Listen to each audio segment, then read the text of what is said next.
ಗ್ಯಾಸಿಂದ ಪ್ರಾಬ್ಲಮ್ ಅಂದರೆ ತುಂಬ ಪ್ರಾಬ್ಲಮ್. ನಾವೀಗ ಮುಂಚೆನೇ ಎಲ್ಲ ಉದ್ಯೋಗ ಗೊತ್ತಿಲ್ಲ, ಎಲ್ಲ ಕ್ಯಾಟ್ರಿಂಗ್ ಎಲ್ಲ ತೊಗೊಂಡಿರ್ತೀವಿ, ಮದುವೆ ಫಂಕ್ಷನ್ಗಳಿಗೆಲ್ಲ ಇದು ಮಾತಾಡ್ಕೊಂಡಿರ್ತೀವಿ. ತುಂಬ ಅಂದರೆ ತುಂಬ ಪ್ರಾಬ್ಲಮ್ ಆಗಿದೆ.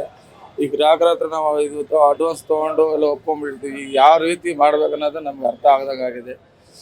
ಇದನ್ನು ಸ್ವಲ್ಪ ರಾಜ್ಯ ಸರ್ಕಾರ, ಕೇಂದ್ರ ಸರ್ಕಾರ ಇದು ಮಾಡಿ ನಮ್ಮ ಸ್ಪಂದನೆ ಮಾಡಿ ಗ್ಯಾಸನ್ನು ಕೊಡಬೇಕಾಗಿ ಇದು ಮಾಡ್ತಾ ಇದ್ದೀವಿ.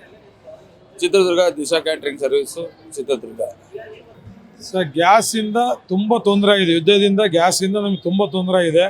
ಅದನ್ನು ಆದಷ್ಟು ಬೇಗ ಕೇಂದ್ರ ಸರ್ಕಾರ ಪ್ರವೇಶ ಮಾಡಿಬಿಟ್ಟು ನಮಗೆಲ್ಲ ಒಂದು ಸತಿ ಕ್ಲಿಯರ್ ಮಾಡ್ಬೇಕಂತ. ಯಾಕಂದರೆ ಬೆಳಿಗ್ಗೆ ಎದ್ದು ನಾವು ಗ್ಯಾಸೇ ಫಸ್ಟ್ ಹಚ್ಚೋದು, ಗ್ಯಾಸಿಂದ ಎಲ್ಲವೂ ಕೂಡ ಸ್ಟಾರ್ಟ್ ಆಗುತ್ತೆ.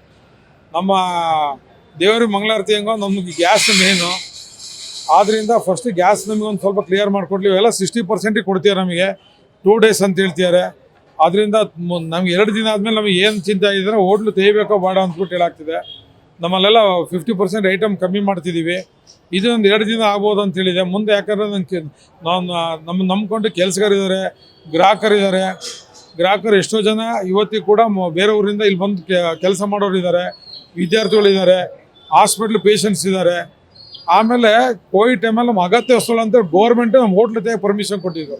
ಇವತ್ತು ಈ ಅಗತ್ಯ ವಸ್ತುವಿಗೆ ನಮಗೆ ಗ್ಯಾಸ್ ಕೊಡೋಕೆ ನಮ್ಮ ಗೌರ್ಮೆಂಟ್ ನಮಗೆ ಕೊಡ್ತಿಲ್ಲ. ನಮಗೆ ಅದನ್ನು ಸ್ವಲ್ಪ ನೋಡಿಬಿಟ್ಟು ನಮಗೆ ಆದಷ್ಟು ಬೇಗ ಒಂದು ಗ್ಯಾಸ್ ಕೊಡ್ಬೇಕಂತೇಳಿ ಇದು ಮಾಡಿದ್ದೀವಿ. ಸರ್, ತುಂಬ ತೊಂದರೆ ಸರ್. ಗ್ಯಾಸೇ ಮೇನ್ ಇದರಿಂದ ನಮಗೆ ಗ್ಯಾಸ್ ಬರಲಿ. ಎಷ್ಟೋ ಹೋಟ್ಲಲ್ಲಿ ನೋಡಿ 11 ಗಂಟೆಯಿಂದ 4 ಗಂಟೆಯಿಂದ ದೋಸೆ ನಿಲ್ಲಿಸಿದ್ದಾರೆ. ಇದು 2 days ಸರ್. ಆಮೇಲೆ ದೋಸೆ ನಿಲ್ದೆ ಹೆಂಗಾಗುತ್ತೆ. ನಾವು ಸ್ಯಾಂಡ್ವಿಚ್ ಬರ್ಗರ್ ತಿನ್ಕೊಂಡಿರ್ಬೇಕಾಗತ್ತೆ, ಆ ಥರ ಆಗುತ್ತೆ. ಅದು ಬಿಟ್ಟರೆ ಬೇರೆ ಏನಾಗಲ್ಲ. ಆಮೇಲೆ ಕೆಲವೊಂದು ಹೋಟ್ಲುಗಳೆಲ್ಲ ಟೈಮಿಂಗ್ಸ್ ಮಾಡ್ಯಾರೆ.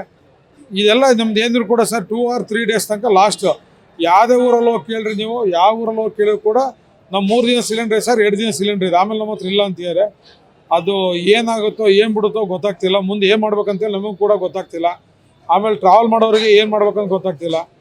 ತುಂಬ ಎಲ್ರಿಗೂ ಕೂಡ ಹೆಚ್ಚು ಕಮ್ಮಿ 40% ಜನ ಬೆಳಿಗ್ಗೆ ಟಿಫನ್ ಹೋಟ್ಲಿಗೆ ಬರ್ತಾರೆ. ಯಾರೇನು ಸುಮ್ಮನೆ ಬರೋಲ್ಲ, ಟಿಫನ್ ಮಾಡೋಕೆ ಬರ್ತಾರೆ.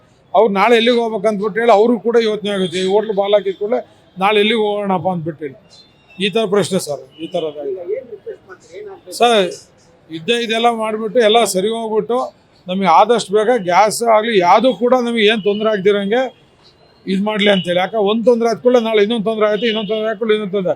ಅದರಿಂದ ಅದೆಲ್ಲ ಬೇಡ, ಎಲ್ಲ ಸಾಲ್ವ್ ಮಾಡಿಬಿಟ್ಟು ಕೇಂದ್ರ ಸರ್ಕಾರ ಮತ್ತು ರಾಜ್ಯ ಸರ್ಕಾರ ನಮ್ಮದು ಕಷ್ಟನ ಸ್ವಲ್ಪ ಸ್ವೀಕಾರ ಮಾಡ್ಕೊಂಡ್ಬಿಟ್ಟು ಸರಿ ಮಾಡಲಿ ಅಂತೇಳಿ ಎಲ್ಲರೂ ಕೇಳ್ಕೊತೀವಿ.